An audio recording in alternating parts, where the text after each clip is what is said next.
to the procedures, behaviour and ethics. And I take it that the other two committee members are happy for me to chair this meeting. Agreed. Are there any declarations of interest? No. Councillor? Tony's on mute. You're on mute, Tony. Sorry, not from me, mate. No. Okay. Nice. I'll now introduce to the members, to everyone who's listening, I'll explain how the procedure works in a minute, but I just want to introduce Councillor Norbury, who's on the committee. He'll put his hand up. We've got Councillor Dave Mitchell on the committee. We have myself, Andrew Hodson, Councillor, who's chairing the meeting. I also want to introduce the officers, so I will first introduce the Borough Solicitor, which is Ali Bayati. Good morning, Chair. We've got Margaret O'Donnell, who is the licensing officer. Good morning. Morning. We have Anne Beecham, who's our clerk to the meeting.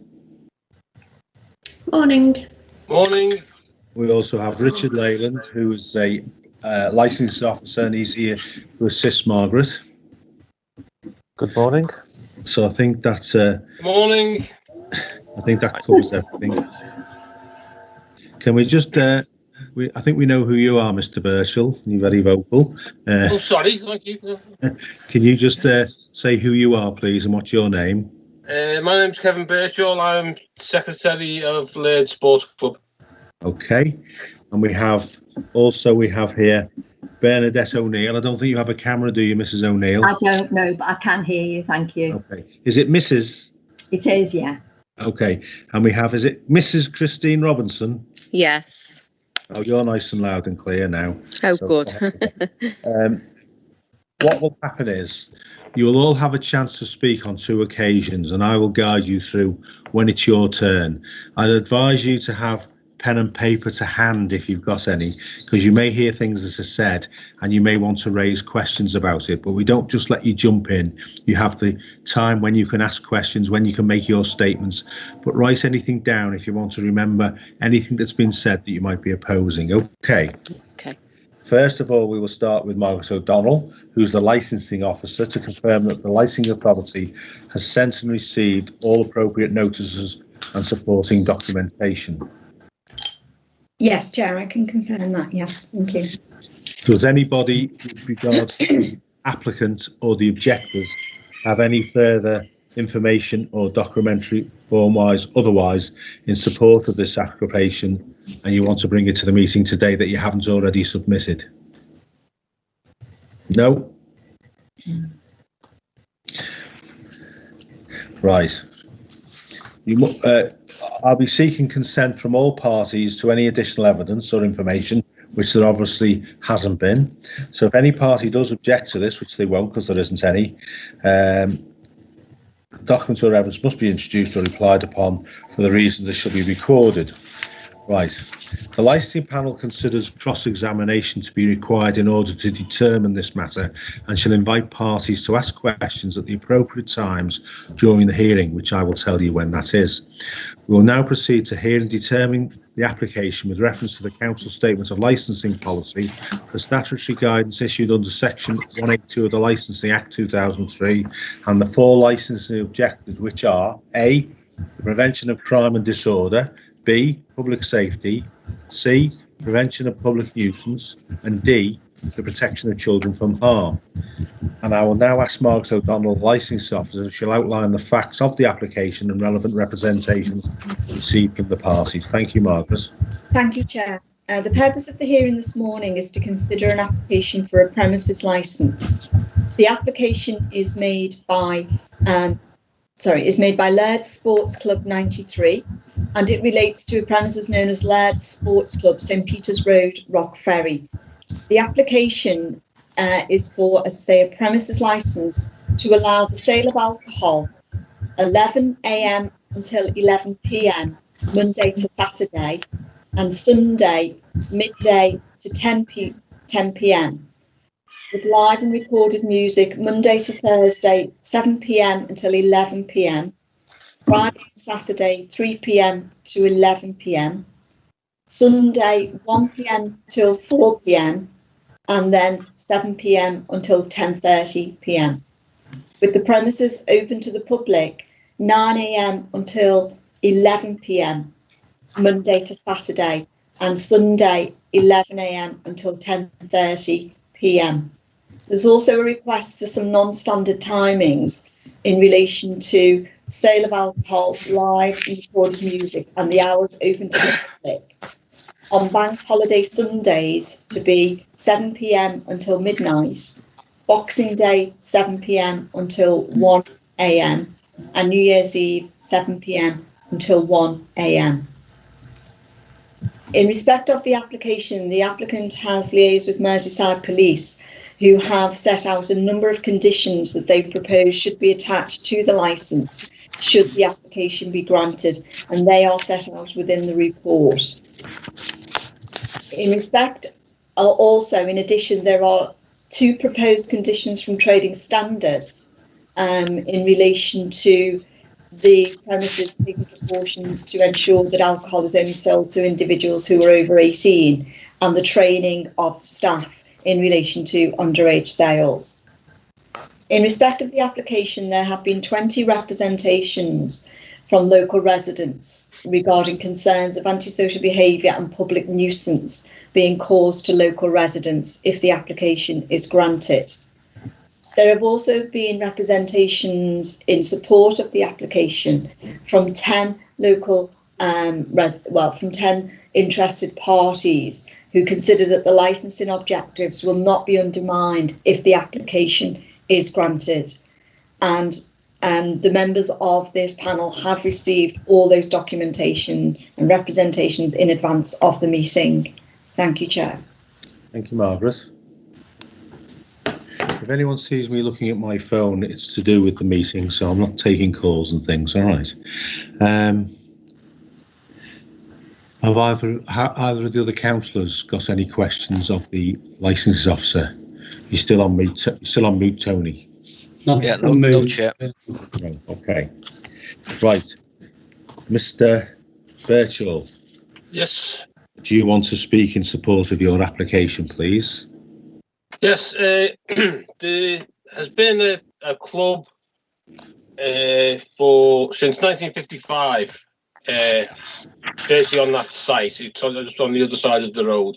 It was built when the original club, which was a manor house, was bombed during the war, and the yard built the old Lairds Club in 1955 and was opened. Unfortunately, due to financial circumstances, it became necessary to sell the land which the old club sat on to developers, and with the proceeds from that sale, we are attempting, well, we're in the process of building a new club, a far smaller club, on the football pitch site across the road. All Lairds Sports Club are asking for basically is the same licensing hours as they had in the old club. Now, as far as I'm aware, I've only been secretary for, I think, 12 years now. There has been no major issues at Lairds Sports Club for those hours. I think a lot of the objections seem to think that because the club we've asked for the club to be open at 11 a.m, that people are going to be served alcohol at 11 a.m. That isn't, on a normal basis, that isn't the truth at all. What is going to happen, the reason for that is, if somebody comes along and wants to book the club for a funeral or a christening, which is early in the morning, then the club would be open, hopefully, to be able to service 11 a.m. During a normal course of things, that wouldn't be the case, and it would mean, if we to get that business, if those hours weren't in place, we would have to keep going back to yourselves for temporary event notices all the time, which you can only allow to have so many per year for that. And I mean, we just think it's a little bit unreasonable to have to keep doing that, when in reality that could only happen probably 10 or 12 times a year, if that. We understand the residents' reasons, but it's not going to be the norm that the club is open for alcohol. Far from it. In fact, at 11 a.m. in the morning, it would normally be.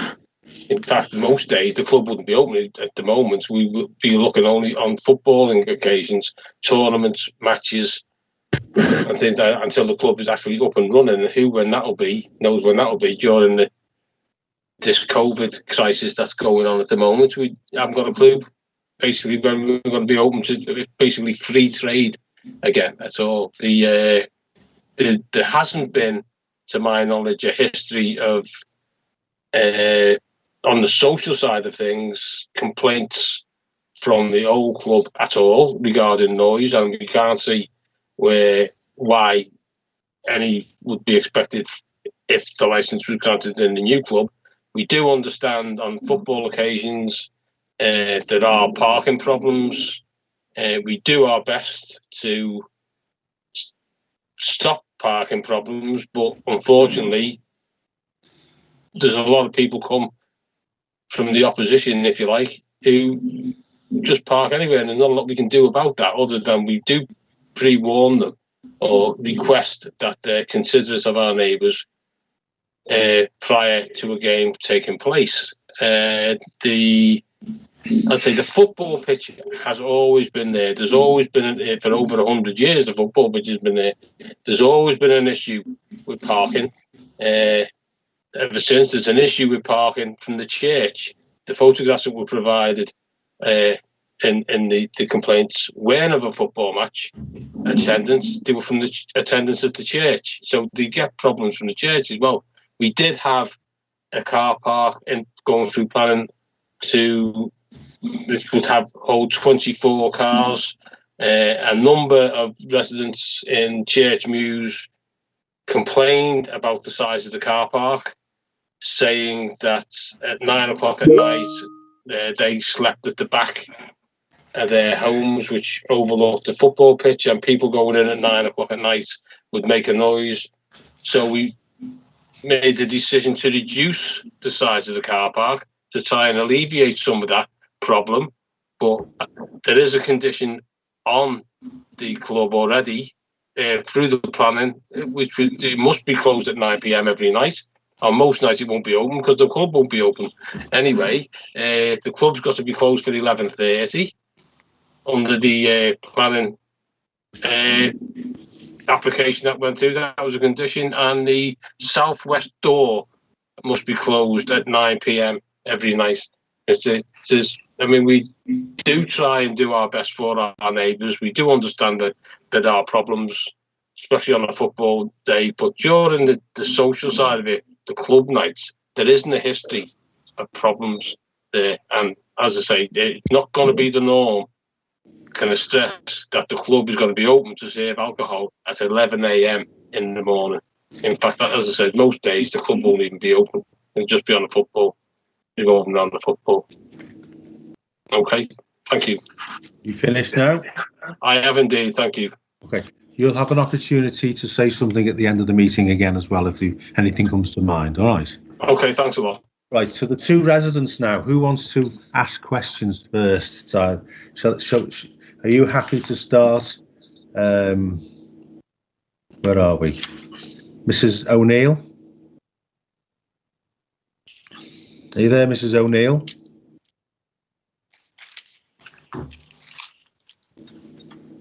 Have we lost Mrs. O'Neill? Are you there, Mrs. Now? Are you there, Mrs. O'Neill? Yes, I am, yes. Right. What I'm going to ask you to do, from what Mr. Birch has just said, if you have any questions, I don't need to make a statement yet. You're going to have an opportunity to do that in a minute, but I will restrict you if you have any questions of Mr. Birchall from what he's just said, or what you know. Yes, I have plenty of questions. Okay, as I say, keep it to questions though, all right? Okay.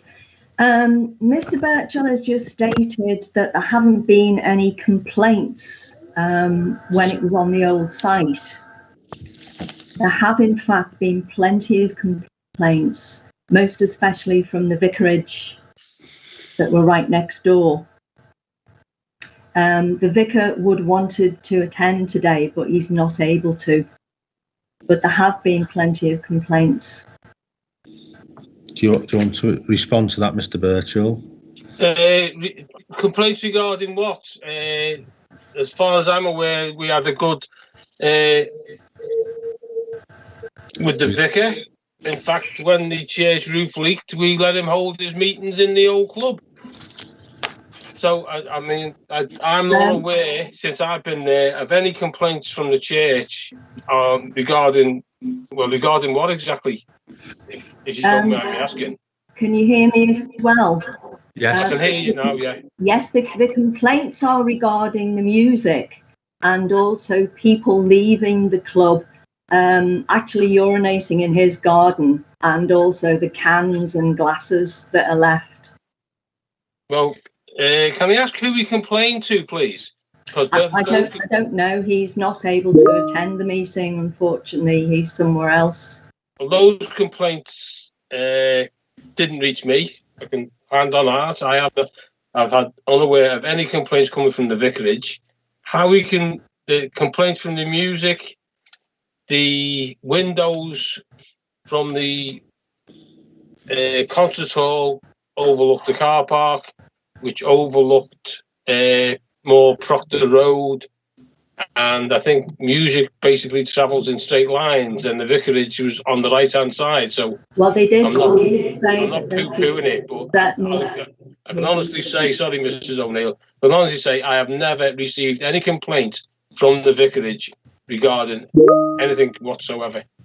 Mrs. O'Neill, take note of that question. All right. Do you want to move on to another question now? Yes. Could I ask, please, Mr. Birchall? You said how long you've been in position. Was it a year? No. 12 years. 12 years. 12 years. Because the original letter that we got was from Malcolm Birchall. That's me. Right. It's a long story. It's Kevin. Okay. It's Kevin Malcolm Birchall. Right. So you are the same person. I am the same person. Am I only allowed to question at the moment, or can I put my points forward? No, just ask questions. You will have an opportunity in a minute to say what you like.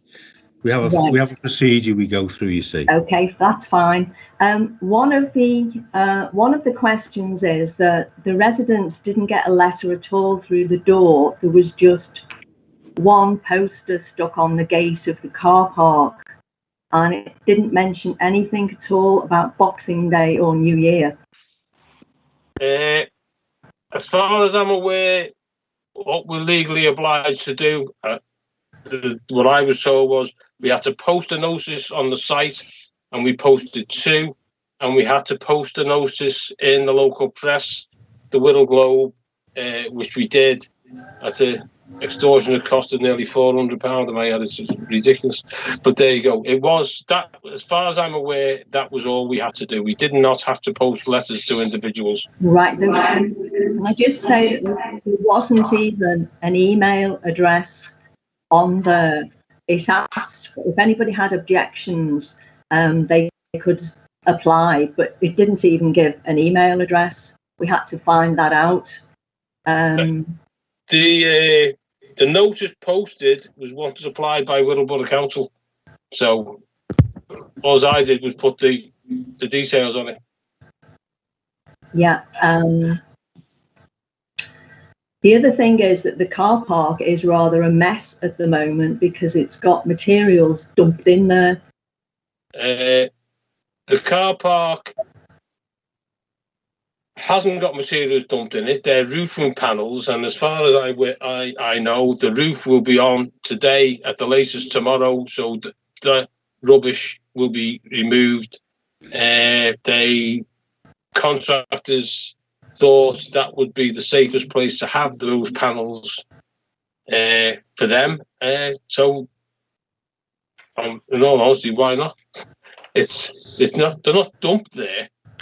Well, they're put there in an orderly fashion, and half of them have been transported up the backside of the roof That's on the correct. new building has been completed, and as I say, the front side will be done today. Hopefully, they're in the process of doing that today, but certainly be finished by tomorrow.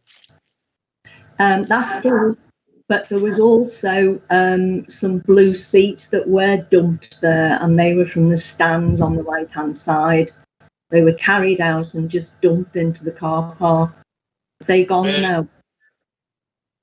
So I honestly don't know, but if they've been removed and put in the car park, they will be put back in the stands because they are doing some work on the stands.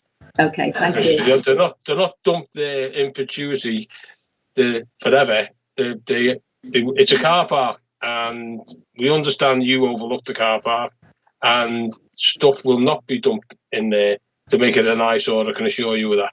Okay, thank you. Thank you.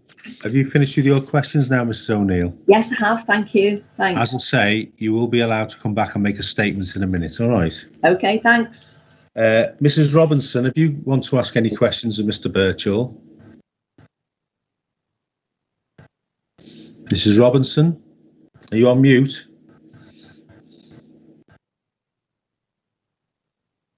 Have we lost Mrs. Robinson, do you know? Anne or Kate? Hiya, can you hear me now? Is that Hiya. you, Mrs. Robinson? Yeah, sorry, I was on mute. All right. Have you been listening to what's being said and what have you? Yes, I have, Okay. yes. You know that you will be allowed to speak and make a statement in a minute, but I want you to keep you to questions as Mrs. O'Neill did. Have you got any questions? Of Yes. Mr. Birchall? Yeah. How many spaces are in this car park? 12. 12. So that's not an awful lot, is it? It was 21, and the residents, several residents from Churchmews complained about the size, as I said before, because they were concerned about the number of people returning all at the same time at 9 o'clock to get their cars and take them out. And so we thought the best way to alleviate some of that and keeping the neighbours good books was to reduce the size of the car park, which we did. Unfortunately, basically, we can't have it both ways. We can reduce the size of the car park. It throws the cars onto the road and for public parking, but the amount of people going back to the cars is reduced, and hopefully it doesn't disturb the neighbours so much. No, still not a lot of car parking for the club to be open for all the events as well as a nightclub. Still not a lot of parking, is it, in a residential area? Have you got any plans for a smoking area? Yeah, there'll be a smoking area on the side of the club. Yeah. Yeah, which side? The side facing the bus depot. That side, basically the back side. Right, okay. Can I ask a question why you've decided to build it there and not further along, away from the residential area? By the Crosville bus depot, possibly, on the land there? Because the main reason, because all the utilities are on St. Peter's Road side, and it would have cost an absolute fortune to build it on the other side. It would have been better for the residents, though, wouldn't it? Well, possibly, yeah, but there isn't a room there anyway. But we're considering where we built it now, we wouldn't have got the club in on that side of the site. But well, it looks like a larger area to me. Well, it may look that way, but in fact, it's not. Okay, thank you. Thank you. You finished your questions now, Mrs. I have, Robinson? yeah. You'll be allowed to speak. Okay. Right, the councillors are going to ask you questions, Mr. Birchall. One of the things I wanted to ask first, was I'll get in on this one, is that you've got the alcohol being served up to the time that you're actually down for closure. Do you think that's sensible, where you might, say you were shutting at 11 o'clock, say you were selling alcohol till 11, you're going to give someone a pint and then say, right, you've got to leave now. So what can you say about that? My only response to that is it's probably naivety on my part. This is the first time I'm involved as a licensee. Hopefully the application It's been successful on that one, but I understand exactly what you're saying, and that's a fault, a mistake on my behalf, and if possibly we could change it. So what you're saying is, as we as councillors, as we look at the application, if we revert the drinking times down, you can understand why you'd probably accept that. Oh yes, certainly. I wouldn't. If you reverted it to 10:30 to finish at 11, that would be fine. I'd have no complaints on that. Or if it was 11 and come out at 11:30, as what was it was suggested or placed on us by the planning. Okay. The application. That was the club must be closed for 11:30. Okay. Have the councillors on the committee got questions? Sorry, just go on, Margaret. Sorry, Chair, if I can assist. The process with regard to this particular matter is that if Mr Birchall is submitting an amendment to his application, any amendment can be less than what he has put in his application, but it can't be any more than. So if we could just clarify from Mr Birchall if he is amending the requested time for alcohol. Well, can I just, from the planning application that went through, the conditions that were imposed on us, well, imposed maybe the wrong word, I don't know, said the club must be closed between 23:30 and 9 AM, and I think that's why I put 2300 for serving the alcohol, because according to that condition, we would be allowed to basically remain open till 23:30, and that would give half an hour's drinking up time then for the people to get out here. Yes, however, Mr Birchall, your application for your licence is closing the premises at 2311. Right. Not so, well. I've put that for saving time. I'm sorry. Yeah. So, okay. But now I can't amend it now to go from to 11:30. What we're saying, Mr Birchall, is you've got your closing time at 2300 hours. Yeah. You're purchasing of alcohol to 10:30, which is half an hour before you close. Well, not drinking, purchasing. Yes, yeah. Well, that's the mistake I've made. I should have put. So what we're saying is, are you amending your application to say purchasing drinks to 10:30? Yes, I am. Okay, thank you. That's the case. Thank you, Chair. Yeah, so you got there in the end. Yeah. Have you finished, Margaret? Yes, and just to confirm, would that run the same with regard to the other hours that have been applied for? So wherever there is a closing time, what you're saying is your application for alcohol is 30 minutes before that closing time? Yeah, it would have to be. Can we amend a change of hours, say 6 months down the line from this? Is that permissible? Because that's a genuine mistake I've made. Well, the matter is today to determine. Yes, today. Well, yeah, that's fine. Yeah, sorry. Okay. Thank you, Chair. Either of the councillors got any questions? Tony? Councillor Norbury, sorry. Hi. Yeah. Okay. Thank you, Chair. Mr. Birchall, I'm just aware that this is quite a close neighbourhood, and you're one of the neighbours within that neighbourhood, and you have been for many years with the old club and the new club. What's your approach to being a good neighbour? We've heard from residents saying that, and yourself saying that you did the minimum legal requirements, which was to put these notices out with just the minimum legal information. Would you in future correspond in a better way with the neighbours regarding the functions of the club, and create an environment where you're working together as sort of good neighbours? Yeah, just a second question, Mr. Birchall, so you can answer the two together. This one is for the licensing officers, really, regarding complaints that were made against the old club. Can the licensing officers inform the panel whether any complaints were recorded through the licensing from the old club. Thank you, Chair. According to our records, and the last complaints made against the club was in 2013. That's this. I think, just to be fair, from what my notes say, that the complaints were made by the vicar to the club, not to the licensing, so that's where there might be a bit of confusion. Anyway, carry on. Okay, Margaret. Chair. The nature of them complaints. Yes, Margaret. Appropriate for this committee. As I say, they were in 2013.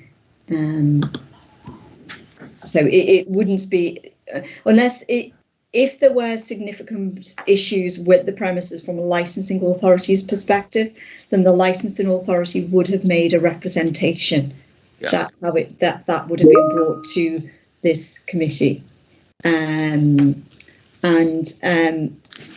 What I want to do just at this stage is that there's been some reference to the Reverend and the Vicar with regard to complaints being reported, etc. I'd just like to, through you, Chair, ask Mr. Birchall if he has any objection to the Vicar actually joining the meeting. It has been identified that representation was sent in to the licensing authority, and it may assist all parties if the Reverend is able to join the meeting. He has been watching the meeting via webcast and is heard and seen everything that has taken place part of the meeting. But just through you, Chair, if Mr. Birchall would be content for that to happen. Yes, certainly, yeah. We'd be happy if he was brought in to ask him questions as well, Mr. Birchall. Yes, certainly, yeah. Okay. He can be brought in then, Margaret. Okay, so what we might need to do is to just pause the webcast and allow him an opportunity to link in, if that Margaret, Chair, could I have an answer to my first question before that happens? I was going to say that, Tony. You hadn't finished, yes. Cheers. Can you just remind her what... Oh. Yeah, it's just about being a good neighbour, Mr. Birchall. If you remember that question, if you could just attempt to answer it, please. Yeah, well, I think we do try our best to be good neighbours. I think possibly I've fallen down on communication on this one, where maybe we should have put notices through individual doors, but there's an awful lot of doors are posted through. I think that's the idea of putting the site, the notices on the site and in the press. But yes, certainly, if we will, when we have a big soccer tournament on or a big game, i.e.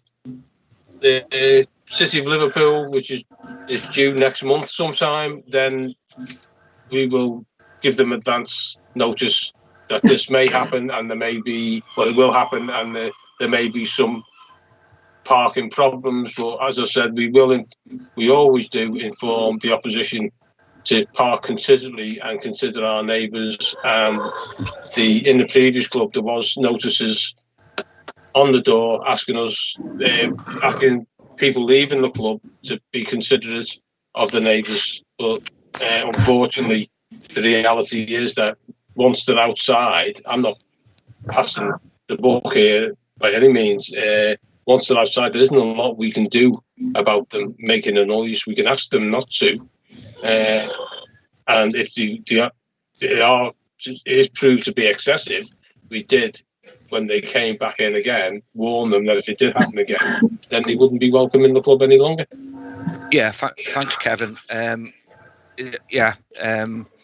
So, that's what good neighbours do, don't they? If you're going to have a party or something like that, you I think, yeah, knock on the door and let them know. Immediate neighbours what's going on, and invite them along if you like, and let them take advantage of the facilities that you've got there, which are excellent sporting facilities. Because we're not talking Excuse me, about them Chair, today. sorry. Excuse me, Chair. Reverend Slater, sorry to interrupt. Reverend Slater is in the lobby. Okay, we'll stop now, and then I'll take on the procedure. Okay. Okay, thank you, Kevin. Okay. Cheers, mate. Thanks, Okay, Chair. thanks, Tony. Thank you. Cheers.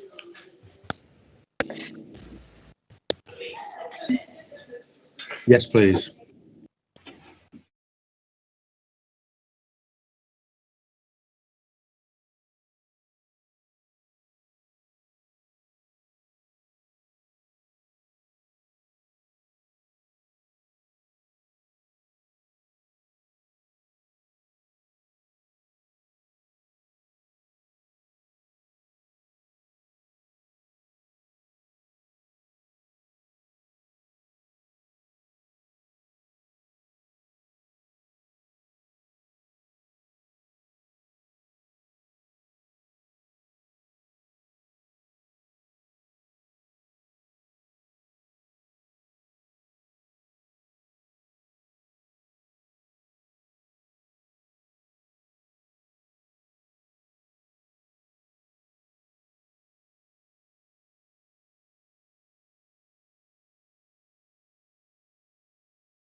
Councillor Mitchell, will your question wait until you come in again later after? Yes, sir. No problem. Yes. Okay.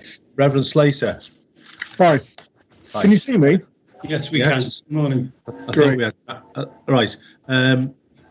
You've got to keep this to I'll allow you, when the neighbours come back in to make a statement, I'll allow you to make a statement. Okay. Have you got any questions of Mr. Birchall? I do need to clarify something, if I may. Well, you can through a question. You will have a chance to make a statement later on. Okay, it's just I think what has been said so far isn't quite accurate. Well, if you want to ask Mr. Birchall to clarify what you don't think's right, okay. No, it was. Sorry, I don't know how to put this in a question. It's just I've never made a complaint to Camel Lairds. That's fine. No, sorry, fine. I didn't say you'd never made a complaint to Camel Lairds. I said I personally was unaware of you making a complaint. If you made the complaint, it wasn't to me. No, I'm saying I never have. Oh, you've never have? Oh, right, thank you. Right, So basically you're supporting what I've said. Thank you very much. Well, I've got a question. Yes. And that is, it is beyond your control what happens once people leave. I quite understand that.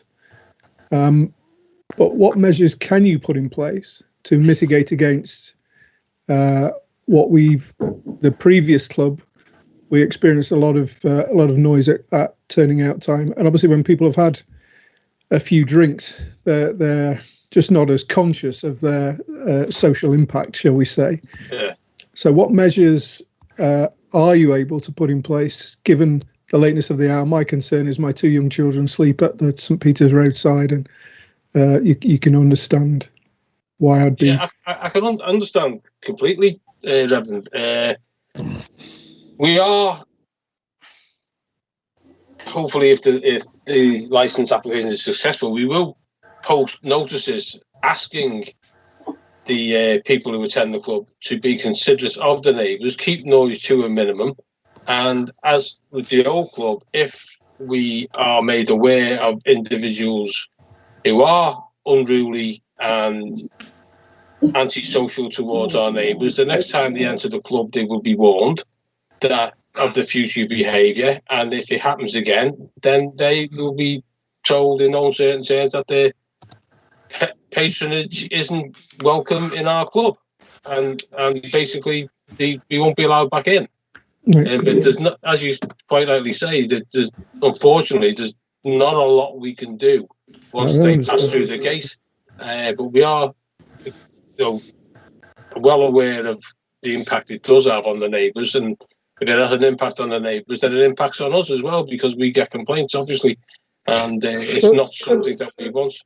Given that and the councillor's previous comments about neighbourly relations, would you be open to a forum that met, a forum with the neighbours that perhaps met 3 times a year, just to keep relationships positive? Certainly.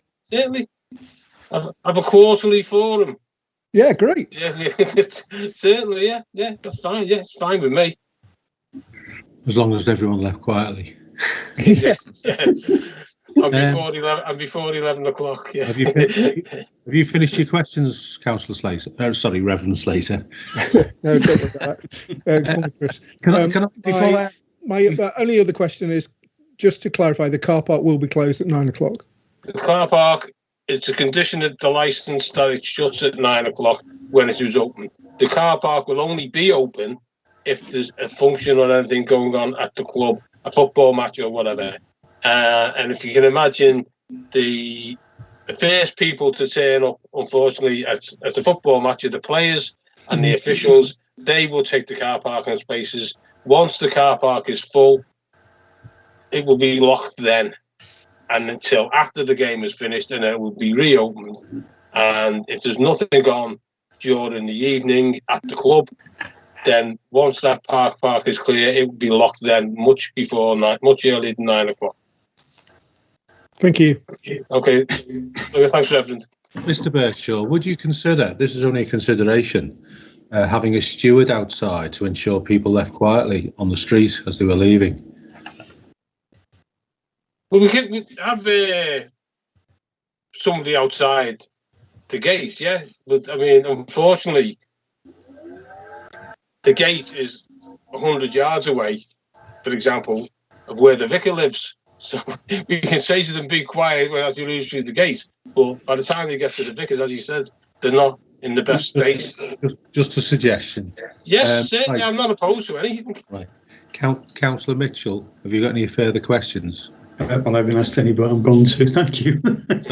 Sorry. Cool. First one is in relation to sound insulation, because mention has been made of noise coming out of the club, the old club, and in relation to the new build that you haven't done. Is it fully insulated in relation to sound? There is the back door of the club is solid. Of the function room is solid. There's no windows there. The windows where the function would be overlook the football pitch, and the closest house in the direction of the music, obviously, is the full length of the football pitch, which is 100 yards away. There is insulation, acoustic panels being fitted on the walls inside the as part of the planning. There are acoustic panels to be fitted inside.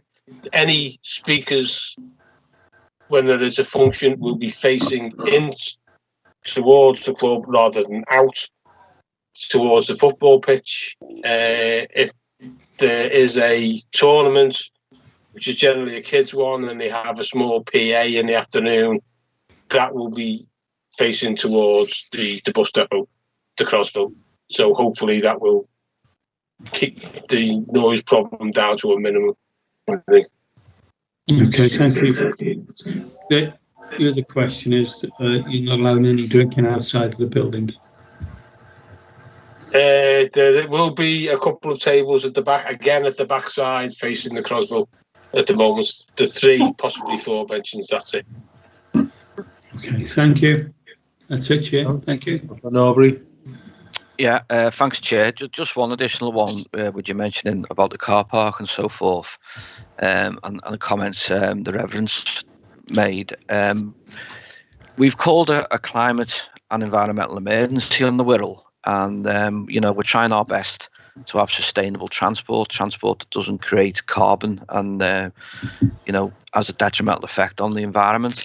So I'm thinking, what would be the normal procedure on a match day with the car park? Would the opposition team come in a coach? Yes, that is the norm. The team, especially if they're travelling a distance from Liverpool, or if which most of them do now, to be fair, in the league they're playing in, the Northwest counties, they come by, the team come by coach. Sometimes there's possibly two coaches. So that is trying to lower the carbon footprints. The FA try and do that anyway, and they push that one themselves regarding travelling to and from the games. Sorry, Kevin. So the team and the supporters would come in a coach. So there'd be minimal separate vehicles, wouldn't there, for the away teams in sort of grassroots football? That's the way it goes.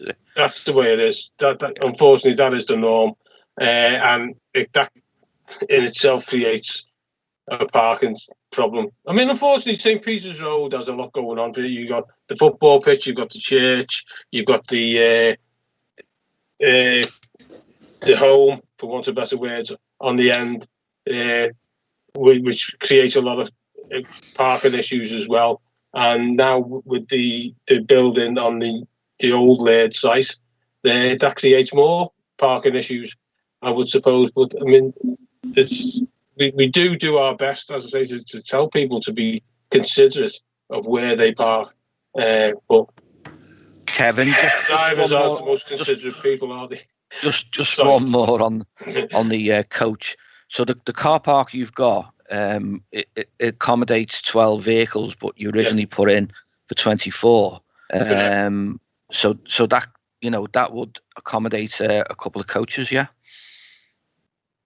If the coaches got there, if they said, can we take the car parks, have the two coaches in the car park, then I wouldn't see that would really be a problem.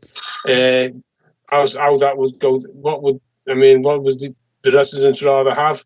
Two coaches or 10 or 12 cars parked outside in the road? It's catch-22, isn't it? If they ask to could they park in the car park, then yeah. Great. Fine. Okay, that's great. And thank you very much, Kevin. Cheers. Thanks, Chair. I will let you come in at this Reverend. I keep calling you Councillor. I don't know why. Reverend. You're on mute, Reverend. You're on mute. Little microphone button. Little microphone was on here too. Do you think you could physically swing a coach in there? You wouldn't be able to swing it. You'd have to reverse it in. It'd be tricky, wouldn't it? Well, possibly, yeah. But I think you would get one in. Definitely get one in. I mean, these coach drivers and the good drivers, aren't they, I suppose? Yeah. But if you've got two coaches in, sorry, Reverend, you've got two coaches in, you wouldn't get anything else in, to be fair. Okay, thank you. I now ask the Borough Solicitor, has he got any questions of the applicant? No, thank you, Chair. No. Okay, right. Back to the residents now. Who have we got? I've forgotten now. Where are we? Bernadette O'Neill. Hello there. Would you like to go first? You can say whatever you like now. I won't stop you as long as it's courteous. Within reason. Yeah. Right. Thank you, Chair. I would like to give you a number, which is 155. This is 155 houses that are surrounding the club, and that's not including the church, the old folks' home, or St. Peter's Flats. As far as I know, Mr. Birchall does not live as close as that, nowhere near as close. Some of the houses in Proctor Road actually back onto his club. The first 4, when they look out of the window, it's actually in their backyard. That's how close they are. When Lairds had their club on the original site, we all know about that and how long ago it was, but there were totally different circumstances. They had a large car park and a bowling green round the side. Now, for whatever reason, they have chosen to sell that land and rebuild on their football pitch, but they have to consider the residents around there, 155 houses. You can't expect exactly what you had on the old site. I quite understand that Mr. Birchall is applying for a licence. Of course he is. He's wanting to run a club and make some money. But there has to be a compromise. We don't want the outside drinking, and part of the licence was live music or recorded music, both inside and out. That is totally unreasonable. And also the hours, if you add up those hours that it's open, it's 82 hours of the week, which is an absolute infliction on the people who live here. We're just ordinary people that we have a backyard or a back garden, and we've all been stuck in lockdown. Everybody, it's been horrible. The simple things that we like to do are sit out in the back in the sun, have our grandchildren round when we can, maybe read a book or even possibly have a glass of wine. And I don't think that's much to ask. We don't want the music from the back and people who are drunk and disorderly, or even if they're not, leaving the club, leaving it a mess, and in short, waking us up. So when you ask for a pay rise, you usually try and aim higher than what you expect to get. And I do think there really, really has to be a compromise here. Mr. Birchall's club, or Lairds club, whatever you want to call it, is not on the same site. There are families who live here.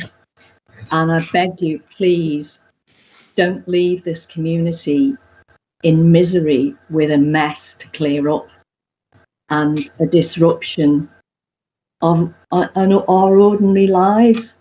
It's a poor area, but it's poor for us too.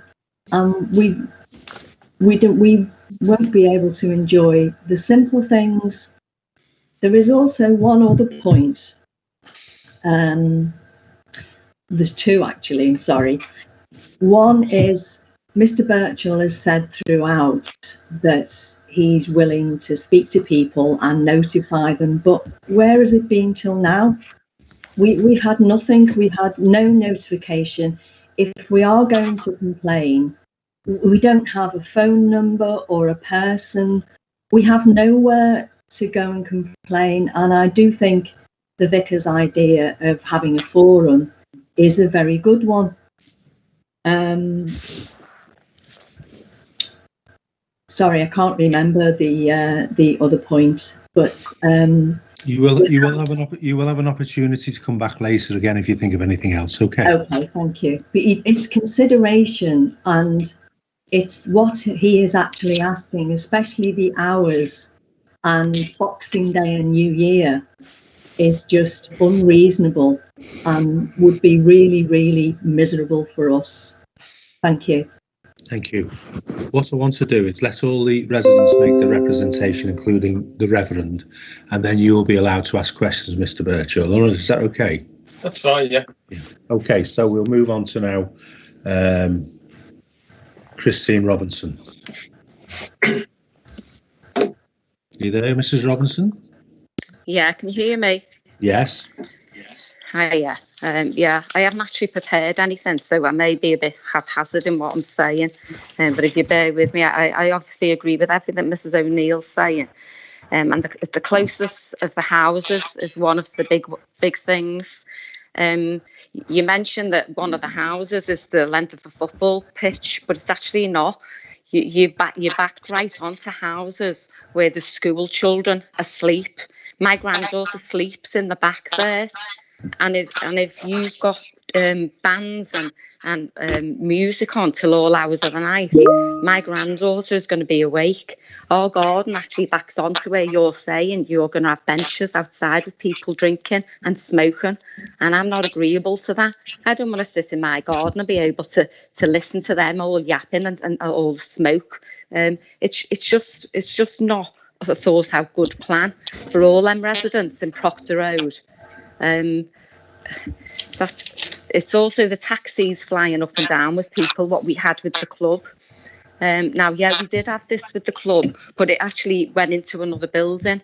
This is like on our back door. We've got no pumps on the road, and the taxis fly up and down. Mr. O'Neill was saying about the complaints. Well, I've never complained about Lairds, but a lot of things did actually occur, and I can see them happening even more so if this goes ahead. I had things pinched out my front garden, the noise, and that was from the club when it was far away. This is now near enough in my back garden. Far away, I could hear all the noise of all the bands and all the music going, and everyone in and out and going up the street drunk, giggling and laughing. I've seen smashed glasses. I've had my side gate smashed open when footballs have come over and people have come and got the footballs out my garden. I've had my wing mirror smashed on my car when people have been going home. Just to see if there's any other bits I want to say. Yeah, the car parking issue. How many people, I'd forgot to ask the question, how many people are going to be allowed in this club? Because the car park, 12 spaces, it's not going to accommodate them.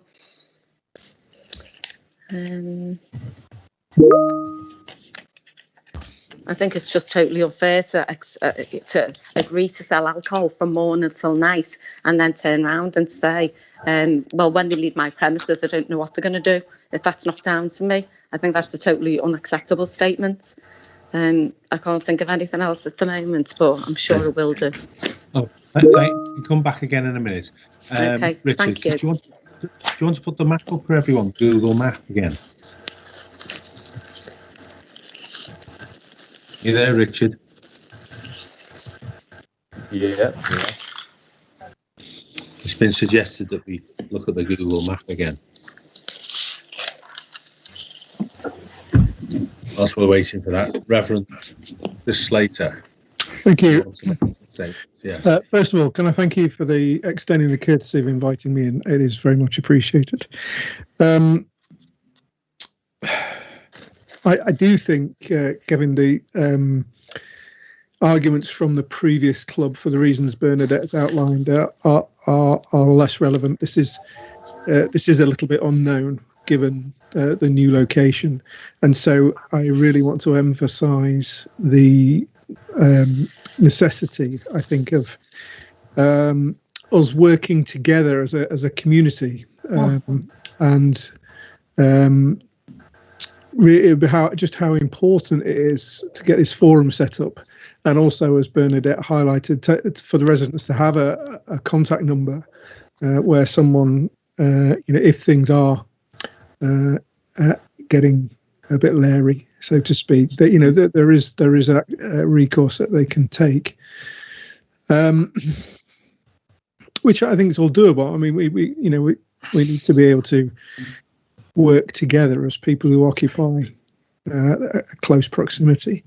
My heart does go out to the people at Proctor Road. You can see from that map, I'm a reasonable distance from the club. Sound travels, of course, but I do think that the residents of Proctor Road, and there are a lot of children in our area, that does need due consideration.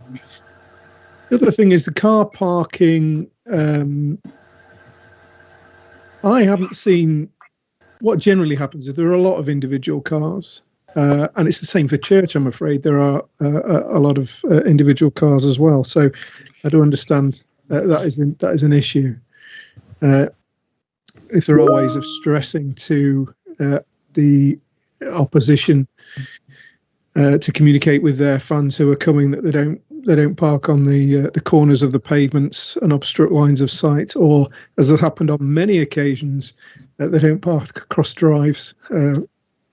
That's happened lots of times. I've had cars outside the house. I've actually had a white line painted there now. I appreciate that's not in your control, but it is something just to make sure that you can stress to the opposition. That would be much appreciated. There are a lot of hours. I wasn't aware of the Boxing Day and the New Year's Eve thing. I understand. I totally understand I understand both sides. But I do want to champion, particularly the residents of Proctor Road, given the proximity. So that forum is really important, Kevin, I think. Thanks. Yeah. Have you finished, Reverend? Yep. Okay, you'll have an opportunity again later just to tie up. Okay. Thank you. Right, the applicant, Kevin Birchall. Do you want to ask questions of what's just been said by the residents, please? It's only if it's questions, then basically the only complaints we ever received regarding noise or anything else. Mr. Birchall, sounds like a statement. This. Have you got any questions? No, I'm just asking. I'm not poo-pooing what's going on or what any of the others are saying. But when, why didn't they complain? The club was open. Why didn't they come and complain to us and make us aware of what was going on? The only official complaint we had was back in 2013, which was a lady in Proctor Road who complained about the noise. I think that's the one. I'm sure Margaret O'Donnell will be able to confirm that. John Shaw sat in his car in the car park, and we got a sound monitor and put the disco on full blast with nobody in the room, which creates more room. Walked over to the lady's house in Proctor Road. Is it a question in this, Mr. Birchall? Yes, I've asked the question. Why didn't they make their complaints aware to us? Because we were unaware of a lot of these things, what they're saying. Mrs. O'Neill, do you want to respond to that? Yes, I would very much like to respond to that, because the answer is really simple. We didn't have a contact number or a name, no one to actually go to. Also, very often when this happens, and again, I've had the football in and even my Sky dish smashed, but very often you're in your dressing gown by then. You're actually getting ready for bed. You're listening to the music or whatever it is. You have a choice then. Do I go to bed and hope that this goes off, or do I get dressed and march down to a club and try to speak to somebody? Because we're talking about late in the evening, and the usual option is go to bed. Have you never objected the next day or anything? Yes, I have objected. Through the only number that I had was, I think he's called Anthony Woods. Toddy. Yes. Yeah. I've spoken to you, Mrs. O'Neill. You complained to me outside your house when I was putting flyers through the door over something else. You said about your Sky dish, which happened before I was involved. Your Sky dish, unfortunately, nobody was happy about your Sky dish getting broke by the ball, but your Sky dish was replaced. It was because you spoke to me about the possible disruption from a car park of 24 cars outside your back window and you sleep in the back, etc., that you were one of the main people who got us to our decision made to cut that car park down to 12 to basically please you. But you've never, as the councillor said, if things happen overnight, you haven't got a number. I mean, unfortunately, the old club had a telephone number. You never rang up. You could have walked over the next night. You never rang up. The phone number was in the booth. You could have walked over the next night and complained. I mean, nobody's going to give you the personal phone number. I'm not, certainly. I mean, and the new club, hopefully when it opens, will have a different phone number, which you will be aware of, and you can ring up and complain if you have a problem. That won't be an issue. Mr. Birchall, that is good to know, and I must make it clear there that I did not come out and complain to you. I heard something going through my letterbox, so I came out to see who it was. I didn't say you complained to me. We had a discussion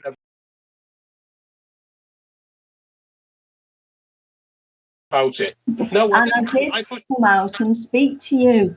Yeah. To find out I reacted on what you asked for.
Not told of issues, how can we react to them?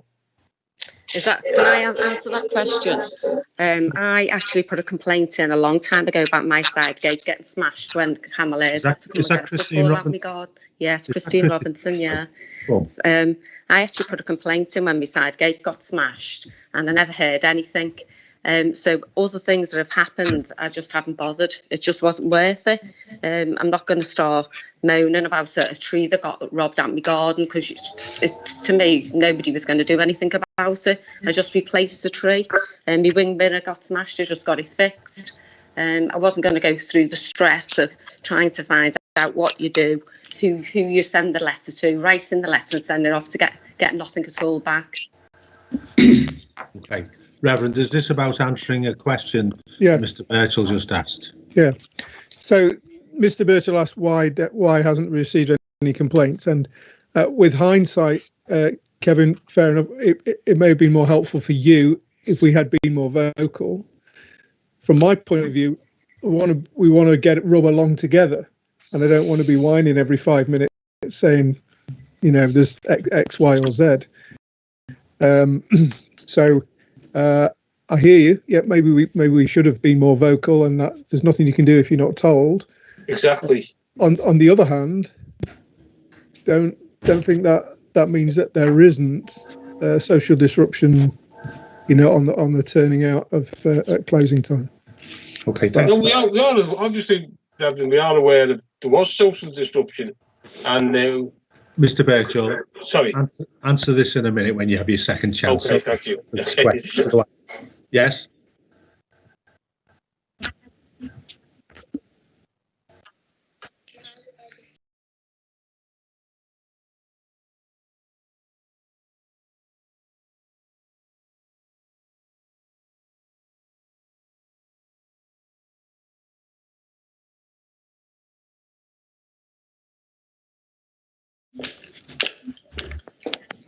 Right, you're welcome back, everybody.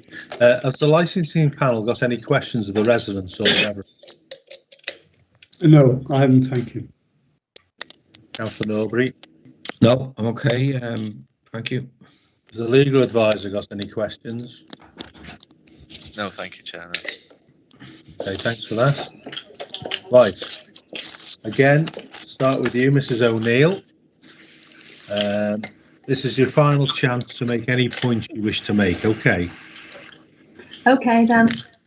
I think most of it has been said, but we understand that Lairds want a licence, they want to run their club, but there's got to be a compromise. They have to realise that their club, through their own choice, is in a different position, surrounded by houses and ordinary people.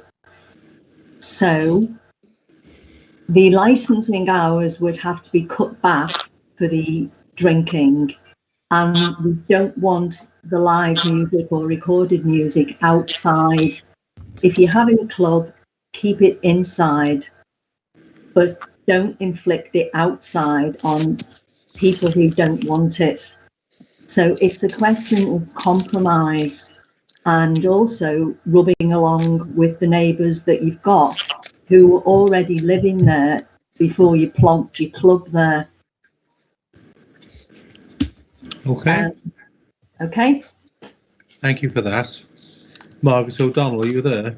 I am, Chair, yeah. Could I just ask a question before we move on to Mrs. Robinson? Is the club licensed for the tables outside? Chair, I think it may assist if Richard shares the plan with you. So the application, as far as I can see from the plan, is for the building only and not for outside. The application for alcohol is for consumption both on the premises and off the premises. But and there is provision, as members of this panel are aware, in terms of the legislation and deregulation of entertainment, whereby if a premises licence is granted, then there is an automatic provision for music to be part of that licence up until 11 p.m. So it won't be a matter, if a licence is granted, then it won't be a matter for members to prohibit music of itself. But I think if I'm understanding the plan correctly, there would be no automatic right under the licence for music outside, although legislation does allow unamplified live music outside with certain limits. So I think it may be, first and foremost, Mrs. O'Neill made reference to hours, whether she would say, what does she mean in terms of reducing hours? I think she means the drinking hours, which we discussed before, Margaret, but also, I asked you to explain this for the clarification for the neighbours. Can we just go over these tables outside, are they licensed? No, they wouldn't be. I mean, I'm understanding the refectory to be inside the building, if that's correct, Mr. Birchall. That's it. That basically the bar, for better words. Yeah, that's the bar. Yeah. But what I can say is that because the application includes the consumption of alcohol off the premises, that it would allow people to be outside and drink outside as well. Yeah, it's just so everyone's clear about what the licence is. Thanks, Margaret. Okay, thank you. Mrs. Robinson, do you want to finish off what you have to say now? Yeah, so that does mean that they can go outside on these tables, smoking and yapping till all hours of the night, while the children in these houses, the back onto there, are trying to sleep for school the next day. So I think that's unacceptable. And the music also, there's children sleeping around this area. It doesn't sound to me like they've soundproofed. You were asked the question about soundproofing, but you didn't say yes or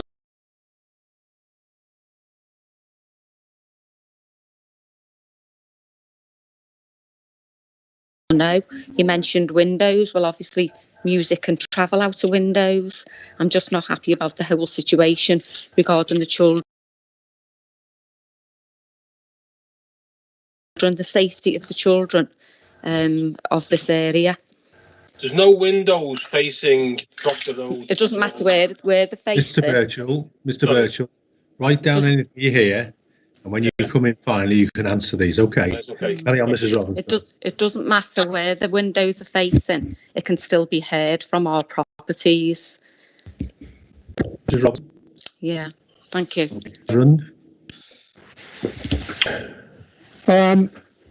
I do have concerns about the opening and closing of doors, people going to the smoking area, being outside,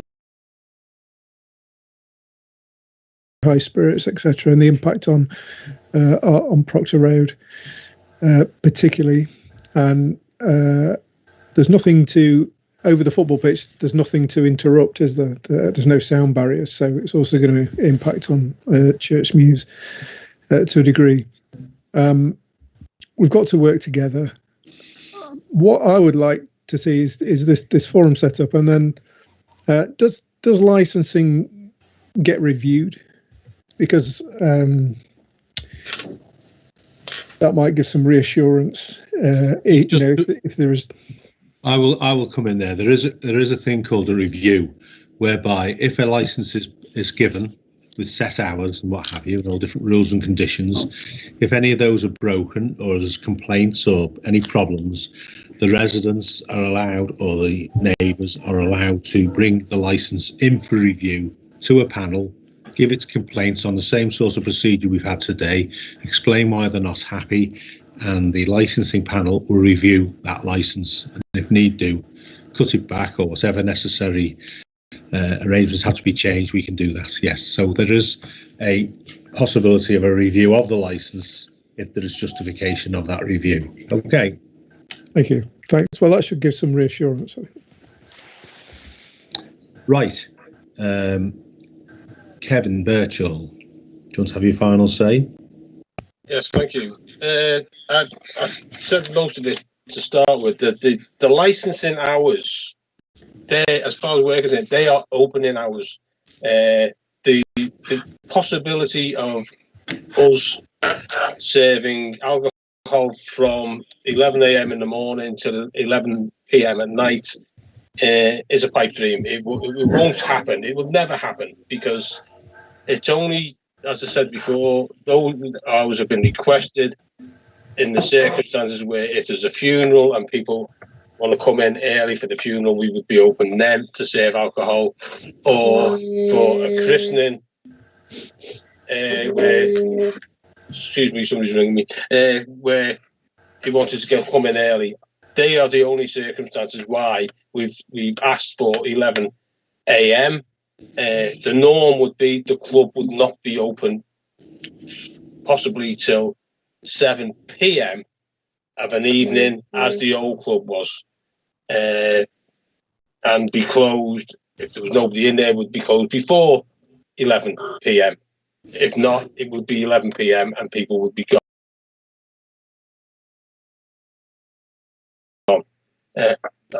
Obviously, apart from the weekends when there's football on, or the tournaments, and I'd like to stress that is not going. The club will never be open 11 a.m. every single morning, and the 84 hours, whatever weekly. I mean, no, sorry, we'd be looking to be open 24. 82 was it? I was close. Proctor Road, if the plan flashed up, and from what I can remember, there are no windows or doors. Well, there's one door facing Proctor Road, and that door is from the plant room, which is further away from the concert room. And you have to leave the concert room and go in through another door to get to the plant room to go out. Now, during the course of any, nobody's going to leave through that room locked. There's one small door facing the side we call it a Pasadena area on the right-hand side, where we would hopefully have possibly 3 benches that would sometimes be drinkers, sometimes it would be a smoking area. That area would be closed and cleared by 9 p.m. when the club was open. The part of that area, obviously because basically it's an extension, a lean-to if you like, would be blocked off again from Proctor Road, directly from Proctor Road. There would never be loud music outside of the club. So the reason we've said inside and out is more for the PA system. As I said before, if there's a kids tournament or there's been a cup match for the Cheshire play a lot of their finals, Birkenhead Sunday League play finals on our pitch, then we could have a PA system, weather permitting, on the system, just saying, you've won this, well done, happy days, here's your medal, and that's it. There will never ever be music played outside the club, under any circumstances. The forum, what the vicar has suggested, I think it's a great idea. We could say meet quarterly, then we could be ourselves, could be more. That's for the hold a maximum of 100 people. The concert room would hold a maximum of 100 people. There is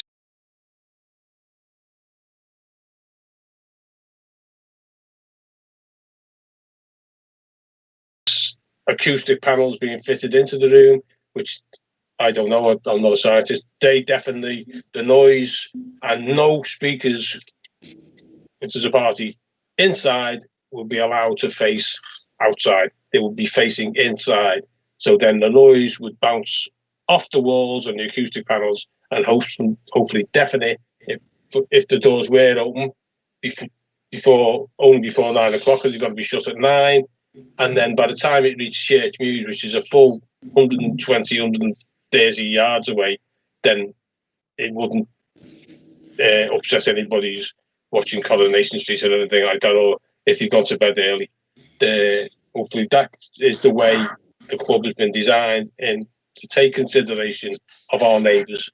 But obviously, there are going to be hiccups and problems along the way, but once they're established what they are, then we will quite gladly address them and do them, and hopefully Lairds Sports Club and the neighbours can live together in the area for the benefit of everybody, for the church, for the children there who come on and play football and exercise, and the residents are more than welcome to come in and have a drink and have something to eat if that's what they want, to come over and watch the match, etc. And hopefully things can only get better for the area, rather than I think it would be an asset to the area. Everybody agrees it was a great shame when the old club closed. That was an asset to the area then, and I would hopefully think that this one will be even better. And can I just to Mrs. O'Neill, it's not my club. Definitely, it's not my club. Unfortunately, I'm the secretary of the committee, and I come here to represent the committee. It's not my club. I make nothing out of it whatsoever. In fact, it cost me a lot of money. Okay, thank you, gentlemen. Margaret, did you want to ask a question, supported by a plan? Yes, Chair. I think it would just assist in your consideration if Mr. Birchall could just identify on the plan where this smoking area is. Richard, sorry, Margaret. As you're looking at the plan that come on the screen, it's on the right-hand side. Sorry. Yeah, where you're waving your mouse with your little hand. Yeah. It's on the right-hand side with the one little door at the top end.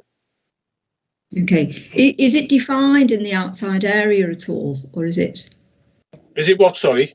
Is there anything that delineates it? When you're saying you're looking at about 3 benches, and then it's really your reference to the fact that that will not be used beyond 9 p.m. That's right. That's correct. Yeah. Okay. Okay, that's helpful. Thank you. Right. Mr. Birchall, can we just confirm for the minutes you feel you've had your say and everything? I have. Yes. Thank you. Reverend, Reverend, you're on mute. That was for your sake. You can just confirm for the minutes that you feel you've had your first say. Okay, I don't want you to add to anything, but you have had for the minutes. Yep. Okay. Yep. Mrs. O'Neill, are you happy you've had your say? I want to reiterate something, please. Just quickly, then I'll let you do it. It is very quickly that it is about. Okay. Right. Thank you. I've made a note of that. Because you've started to speech with that, and it's been clear to the 3 councillors that's what you're pressing, and we can understand that. So, are you happy you've had your say on things? Yes, thank you. Thank you. Christine Robertson, are you happy you've had your say? Hiya. Yeah, I just wanted to say, regarding that plan, I've only just seen it. Look how close the houses are in proximity to that room there. Where that line is, if you put the plan back up, where that line is where all our houses back onto there. I just want to make that clear, with children sleeping in the bedroom. Okay, just for your information, Mrs. O'Neill, before the meeting started, the 3 councillors went over the plans in great detail on Google. Okay. We looked at all the houses, so we haven't just skipped over that bit. We do start about 9:30 actually. So sorry. That's why we're a bit late coming in, because we wanted to make sure. And I've actually driven past. I'm sure the other councillors have. We go and do a drive past of all the applications we do to make ourselves fully aware of the area. My son actually lives around the corner, so I do know it very well. Right. Great. Yeah. Thank you. Right. So all I've got to say now is then that